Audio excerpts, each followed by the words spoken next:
வணக்கம். எக்ஸின் மதிப்பை காண்கன்னு கேட்டிருக்காங்க. 2 power 2x minus 1 by 2 power X plus 1 equal to 4. இதுல எக்ஸோட மதிப்பு என்னன்னு கேட்டிருக்காங்க. நம்ம இது பண்றதுக்கு முன்னாடி இது வந்து பேஸ்ன்னு சொல்லுவாங்க, கீழே உள்ளது, மேல உள்ளது பவர்னு சொல்லுவாங்க. இப்ப நமக்கு ஃபார்முலா பாத்தீங்கன்னா a power m by a power n equal to a power m minus n.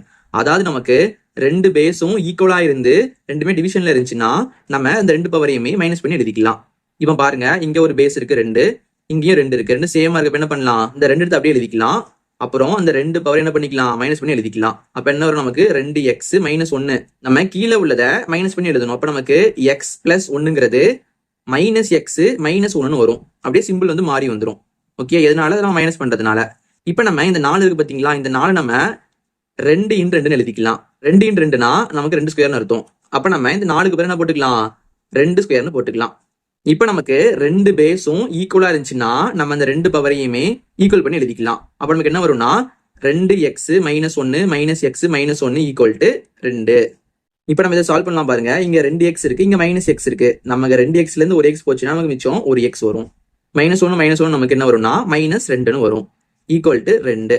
இப்ப நமக்கு தேவையானது எக்ஸ் தான். என்ன பண்ணலாம்னா இந்த மைனஸ் 2 நம்ம கொண்டு வர போறோம். அப்ப நமக்கு மைனஸ் 2 வரும்போது பிளஸ் 2 வந்துருமா. அப்ப நமக்கு 2 2 4. அப்ப நமக்கு எக்ஸோட மதிப்பு 4ன்னு வருது. இது நமக்கு ஆப்ஷன் B ல இருக்கு. இதே மாதிரி உங்களுக்கு ஒன்று கொடுத்துருக்கேன். இதுல எக்ஸோட மதிப்பு என்ன வருது, நீங்க கீழே கமெண்ட் பண்ணுங்க.